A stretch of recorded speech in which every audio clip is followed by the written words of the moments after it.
The very first thing I said in this module about what you should or shouldn't do before you get an offer is that you should not reveal how much compensation you are expecting in a new job. Don't reveal a number. That's part of a broader idea about not oversharing. This is a very common mistake I see with tons and tons of candidates where their emotion or their anxiety will lead to oversharing.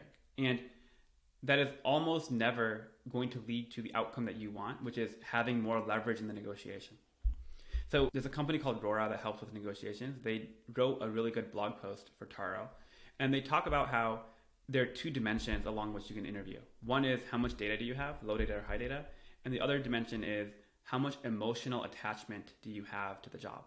And what you want to do is you want to end up in that lower left bucket, which is you want to have a lot of data and you want to have low emotional attachment.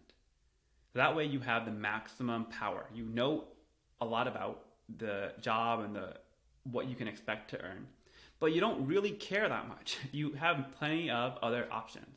That is the position you want to be in. And whether you have a lot of emotional attachment or not, you can't really control that.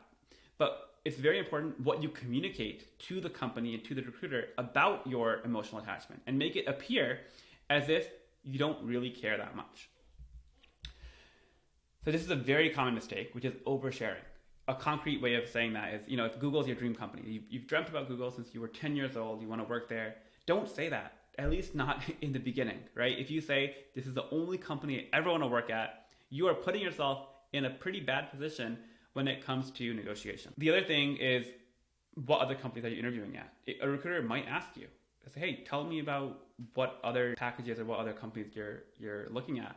And a lot of candidates don't think too much. They say, hey, yeah, here's the 4 or 5 other companies. And that is bad for 2 reasons. Number one is, if there's a big mismatch in the company that you're interviewing at now and what you might interview at later, and you tell them that, they might be less interested in you. Like if you're a startup and some candidate is applying for a big tech job, it's hard for the startup to compete in compensation with the big tech job. And so they might actually not even want to interview you if they know that you are also talking to Google and Meta. The other reason why it's dangerous to share or overshare about what companies you're talking to is that if you don't get the offer, which is very likely, then it would reflect poorly on you, or it could reflect poorly on you. So if you tell the recruiter, hey, I'm talking to 3 companies, and then 3 weeks later they say, hey, what happened to the other 3 companies? It's not a great look to say, oh yeah, all 3 of them rejected me. And you wouldn't say it like that. You'd probably just say something like, those didn't work out. I think that they're not a great fit at the time. So you wouldn't make it seem as if you got rejected.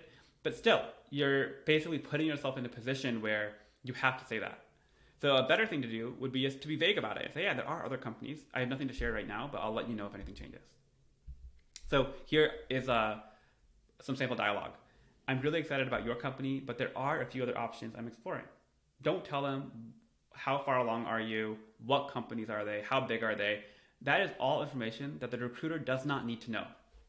A very common thing that you'll find is that the recruiter is very diligent and very pushy about, tell me where's your head at, what is the status of the other jobs, like how are you feeling? And again, the answer here is to be firm and kind and yet vague. So hey, if anything changes on my end, I'll let you know for sure. But right now, I'm just really eager to learn more. I think that what you all are doing is super cool, and I would love to keep learning more about it. So if you were to plot on how transparent you should be based off of the interview stage, before the interview, during the interview, and after the interview. So after the interview means like you have gotten the offer, like the company liked you enough that they are giving you an offer. So before the interview, you do need to reveal some information about why you might care about working at the company, what skill set you have that could be valuable. So you should share enough to be able to get to the interview stage. But during the interview, the company is committed to giving you a fair shot. At that point, my recommendation is you should share very little information. Don't talk about how much money you want to make or how much you care or don't care about the company. And then only when they've given you the offer, when the company has made a verbal commitment or ideally a written commitment that they really want to bring you in and they think that you're going to have a ton of value, now you can finally share a bit more about your emotional state or what other offers you have that can benefit you. The way to think about this is that you should only reveal info to a company or to any counterparty if they have a vested interest in you. And there's a very clear distinction you want to make between not being transparent, withholding information, and lying. You're certainly not lying here. But what you are doing is you're being smart about not sharing information which could end up hurting you. So for example, going back to the idea of I love Google and I wanted to work there since I was 10 years old. Well, frankly, I don't think Google cares that much. But if you are at a startup and if you are interviewing at a startup and you really, really, really want that startup, that's the kind of thing where before the interview or during the interview, I would not show that level of passion. Only once you've gotten the offer and the company wants to bring you in, now you can use that as potentially a point of leverage where you could maybe ask for something additional in terms of compensation. But the right time to do that is at the end of the whole process, not in the first 2 stages shown here. One very common question about revealing information or revealing emotion is, should I share what level I am or what level I'm interviewing for? So the answer is generally no. Similar to compensation, you should not reveal information which doesn't help you.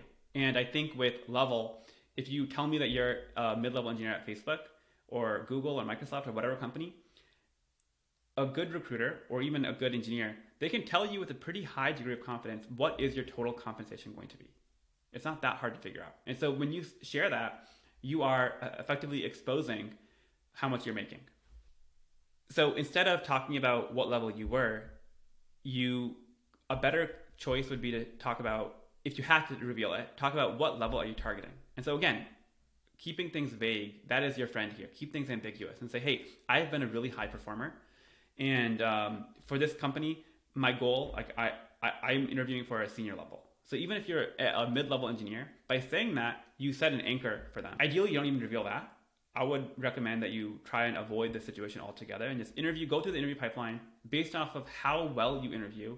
Then you get placed into the correct level accordingly.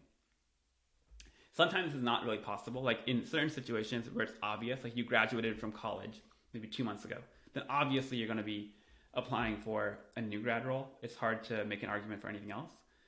But the point I'm trying to make is that it is almost always better to get hired in at the highest possible level rather than waiting to get promoted. Because the time that you have leverage, the time where you have something that the company wants from you, is when you have not given your confirmation that you'll join them.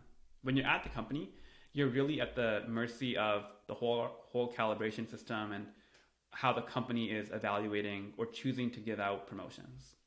The principle here is you want to keep things ambiguous and just talk about what are your goals? Like, what do you want to achieve in your career and how much impact, how much success do you want to have and how that's going to help the company?